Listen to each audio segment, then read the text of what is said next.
Hello viewers, আসসালামু আলাইকুম। আজকে আবার চলে আসছে নতুন একটি পিসি বিল্ডের ভিডিও নিয়ে। আজকের পিসিটি হলো একটি বাজেট পিসি বিল্ড। বাজারে AMD Ryzen 5 5600G প্রসেসরের দাম বাড়ার সাথে সাথে ইন্টেল 10 এবং 11 জেনারেশনের প্রসেসরের দাম কমে গেছে। অনেকে কমেন্ট করেছিলেন যে ইন্টেলের পিসি বিল্ড দেন, তো তাদের জন্য আজকের পিসি বিল্ডটি। আজকের এই পিসি বিল্ডটি দিয়ে ফটোশপ ইলাস্ট্রেটর, মাইক্রোসফট অফিস এসব খুবই স্মুথলি রান করাতে পারবেন। এছাড়াও গেমিং এর দিকে যদি আসি তাহলে GTA 5, ভ্যালোরেন্ট, ফ্রি ফায়ার ইত্যাদি এসব ধরনের গেমগুলো খুবই স্মুথলি রান করবে আজকের এই পিসি বিল্ডটি দিয়ে। আজকের বিল্ডের প্রসেসর হিসেবে চয়েস করেছি ইন্টেল 10 জেনারেশনের একটি প্রসেসর। প্রসেসরটির মডেল হচ্ছে ইন্টেল কোর i5 10400। এটির বেস ফ্রিকোয়েন্সি স্পিড হলো 2.90 GHz, up to maximum turbo frequency speed হলো 4.30 GHz। কোর হলো 6, থ্রেড 12, 6 কোর 12 থ্রেডের একটি প্রসেসর এবং এটিতে 12 MB স্মার্ট ক্যাশ রয়েছে। এছাড়াও প্রসেসরটিতে ইন্টেলের UHD 630 গ্রাফিক্স রয়েছে বিল্ট ইন। মাদারবোর্ড হিসেবে চয়েস করেছি গিগাবাইট ব্র্যান্ডের গিগাবাইট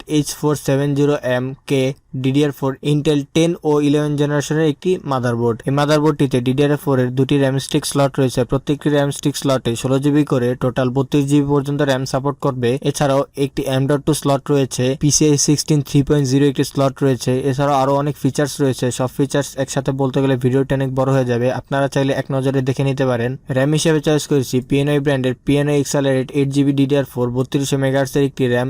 এই র্যামটির ক্যাশ লেটেন্সি হলো CL16, ফ্রিকোয়েন্সি স্পিড হলো 3200 MHz। পারফরমেন্সটা একটু বেটার পাওয়ার জন্য আপনারা যদি কিছু টাকা অ্যাড করেও আরেকটি র্যাম নিয়ে নেন তাহলে আপনাদের জন্য বেটার হবে। আমি এখানে একটি 8GB স্টিক ব্যবহার করেছি, আপনারা চাইলে 4GB দুটি স্টিক ব্যবহর করতে পারেন, কিন্তু পরামর্শ থাকবে 8GB দুটি স্টিক ব্যবহার করেন, তাহলে পারফরমেন্সটা অনেক বেটার পাবেন। হার্ড ড্রাইভ হিসেবে চয়েস করেছি HP ব্র্যান্ডের HP EX900 250GB একটি M.2। এই M.2 রিড স্পিড হলো আপ টু 2100 Mbps এবং রাইট স্পিড হলো আপ টু 1300 Mbps। ক্যাসিং হিসেবে চয়েস করেছি ভ্যালুটপ ব্র্যান্ডের ভ্যালুটপ VTM200W মাইক্রো ATX একটি ক্যাসিং। আমি এখানে একটি হোয়াইট ক্যাসিং ব্যবহার করেছি আজকের এই পিসি বিল্ডটিতে।